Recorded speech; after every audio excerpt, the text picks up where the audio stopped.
Karibu Wina Media upate habari mbalimbali za michezo, uchambuzi kutoka ligi kuu Tanzania bara. Subscribe na bonyeza alama ya kengele ili uwe wa kwanza kupata habari zote hizi.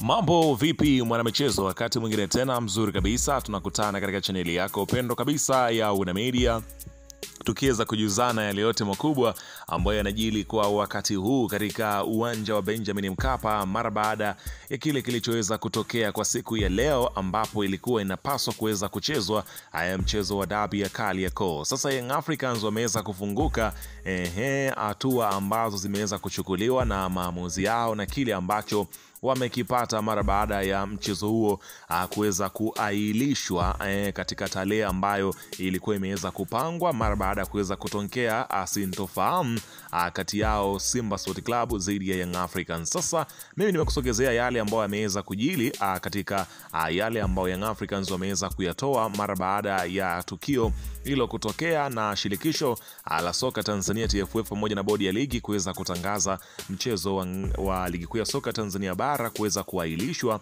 mpaka pale taarifa ambapo itakapoweza kutolewa ya kuonyesha ratiba ambapo itakapokuwa ikiendelea kwa miamba hiyo ya soka nchini hapa Tanzania. Sasa mimi nimekusogezea taarifa ya kila kitu ambacho kimeendelea, ila kabla tujafika huko nikukumbusha kwamba kama ni mara yako ya kwanza kabisa unatembelea katika chaneli ya Wina Media, ajua kwamba taarifa ni nyingi ambazo zitakuwa zimekupita. Sasa ili usiendelee kupitwa na taarifa zetu, cha kufanya ni kitu rahisi kabisa. Kwenye simu yako ni kubonyeza tu neno jekundu liloandikwa hapo no subscribe, na kisha ukabonyeza alama ya kengele iliyoko hapo chini pembeni. Kufanya hivyo kutakuwezesha wewe kupata taarifa zetu popote pale unapokuwepo pasipo kuweza kuhangaika huku na kule kwenye kutafuta taarifa. Taarifa zinakuwa zinakufikia moja kwa moja kwenye simu yako. Karibu tuzungumze kuhusiana na hili ambalo linatajwa kwa wakati huu.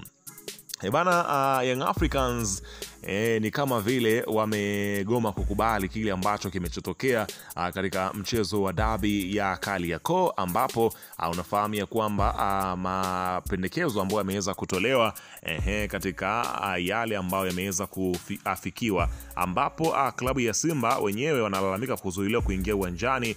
Wenyewe walivyoona mambo yametokea usiku huo huo, klabu ya Simba ikaweza kuonesha kwamba wao hawako tayari kuendelea na kile ambacho kipo kwa wakati huu, unaona bana. Na wakatoa taarifa yao wakisema ya kwamba hawatokuwa sehemu ya watu ambao watashiriki mchezo huu, ambapo imesema ya kwamba Simba haitoshiriki mchezo husika na haki zote zimehifadhiwa, unaona bana, ikihimiza kuchukuliwa kwa hatua stahiki dhidi ya wahusika wote wa sakata lile ambalo limeweza kutokea, ambapo wenyewe hao klabu ya Simba waliweza kusema hivyo kwamba hawako tayari kucheza mchezo huo, ambapo ikawa inasubiriwa taarifa kutoka hapa nazungumzia si wengine bali ni bodi ya ligi, ambacho kile walichoweza kukizungumza kuhusiana na yale ambayo yameweza kuendelea mara baada ya kile ambacho kimeweza kutolewa na shirikisho la soka TFF, ambapo bodi ya ligi wenyewe walikuja na mustakabali ya kile ambacho kilichoweza kutokea mara baada ya bodi ya ligi kutoa taarifa yake. Ikasema ya kwamba kamati ya uendeshaji na usimamizi wa ligi wa bodi ya ligi kuu ya Tanzania TPRB katika kikao chake cha leo Machi 8, 2025 ilipitia shauri la klabu ya Simba kuzuiliwa kuingia kwenye uwanja wa Benjamin Mkapa kwa ajili ya kufanya mazoezi ya mwisho kuelekea mchezo namba 184 wa ligi kuu ya NBC Young Africans dhidi ya Simba uliopangwa kufanyika kwenye uwanja huo leo kuanzia saa 1:15 usiku. Katika shauri hilo, klabu ya Simba iliandikia barua bodi ya ligi kueleza kuhusu tukio tajwa hapo juu, huku ikieleza nia yao ya kutoshiriki mchezo huo kwa sababu imezuiliwa kutumia haki yao kikanuni kama ilivyoainishwa kwenye kanuni ya 17 kifungu cha 45 ya ligi kuu kuhusu taratibu za mchezo. Baada ya kupokea barua hiyo, bodi ya ligi iliwaagiza maofisa wake wa mchezo ambao walishuhudia tukio hilo kutuma taarifa ya tukio haraka ili hatua zinazostahili ziweze kuchukuliwa, ikiwemo kuitishwa kwa kikao cha dharura cha kamati ya uendeshaji na usimamizi wa ligi. Baada ya kupitia taarifa mbalimbali zikiwemo za maofisa wa mchezo na vyanzo vingine, kamati ilibaini kuwa klabu ya Simba wakati ikielekea kutumia haki yake iliyoainishwa kwenye kanuni ya 17 kifungu cha 45 ya ligi kuu haikuwasiliana na ofisa yoyote wa mchezo, timu mwenyeji wala mamlaka ya uwanja kuhusu nia yao ya kufanya mazoezi katika uwanja huo ili maandalizi ya kikanuni yafanyike. Katika taarifa hizo, kamati ilibaini pia kuwa walinzi ambao baadhi walifahamika kwa sura kuwa ni wa klabu ya Yanga walishiriki tukio la kuzuia basi la klabu ya Simba kuingia uwanjani kinyume na matakwa ya kanuni ya 17 kifungu cha 45 ya ligi kuu kuhusu taratibu za mchezo.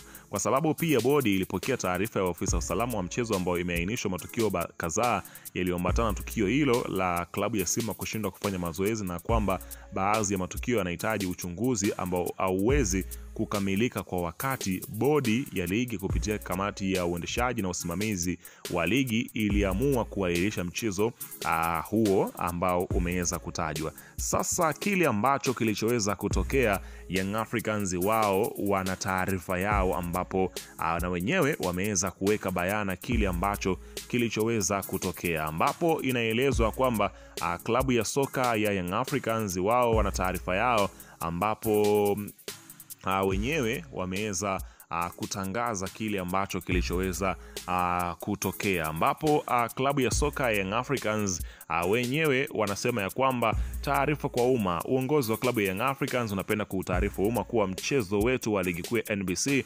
uliopangwa kuchezwa tarehe 8 ya mwaka 2025 mwezi wa 3 dhidi ya Simba saa 1:15 usiku upo pale pale, hakuna mabadiliko yoyote. Young Africans kama wenyeji wa mchezo tunaamini taratibu zote za mchezo kama ilivyoelekezwa kwenye kanuni za ligi kuu ya NBC ziko sawa na maandalizi yote yako tayari. Uongozi wa klabu ya Young Africans utapeleka timu uwanjani wa Benjamin Mkapa kama ilivyoelezwa kwenye kanuni, na hatutakuwa tayari kucheza mchezo huu siku nyingine tofauti na leo. Tunawaalika uwanjani wanachama, mashabiki na wapenzi wa klabu yetu na wadau wengine waliosafiri kutoka mikoani, nchi za jirani na sehemu mbalimbali duniani kuja kushuhudia mchezo huu mkubwa. Unaona bana, ambapo majira ya saa 11 Young Africans wakiongozwa na basi lao na wachezaji wao waliweza kuwasili katika uwanja wa Benjamin Mkapa kuonesha kwamba wako ngangali, wapo zaidi shairi kwamba wanautaka mchezo. Ilipofika majira ya saa 12 kamili, Young Africans wakatangaza kikosi chao ambacho kitakachocheza mchezo huo wa ligi kuu ya soka Tanzania bara, ambapo walimtangaza kwamba Diara, Israel Mwenda, Boka, Jobu, Baka, Aucho, Maxi, Abuya, Dube, Pakome na Mzinze watakuwa sehemu ya kikosi kitakachoanza katika mchezo huo. Kwa hiyo walikuwa wako tayari. Young Africans ulipofika mida ya saa 1:15 Young Africans wakaondoka katika uwanja wa Benjamin Mkapa. Sasa ni rasmi ya kwamba wenyewe wamemaliza shughuli yao iliyowapeleka na wanasubiri chochote ambacho kitakachoweza kutokea. Hivi kweli mazoezi ya nusu saa yanaahirisha mechi iliyoandaliwa kwa gharama kubwa? Unaona bana. Kwani unaona bana, akiweza kuzungumza kile kilichoweza kutokea, ambapo huyo alikuwa ni Mauridi Kitenge. Tusubiri kuweza kusikia taarifa rasmi kwa kile ambacho kitakachokwenda kujiri. Huko Young Africans wao wamesema ya kwamba hawahitaji tena kucheza mchezo huo. Weka maoni yako hapo chini katika upande wa comment, tukisubiri kuweza kusikia nani ataondoka na pointi 3 mara baada ya mchezo huo kuweza kuahirishwa, na nani ataweza kuvuna hizo alama 3. Weka maoni yako hapo chini katika upande wa comment. Hii hapa ni Wena Media. Usisahau kusubscribe na kubonyeza alama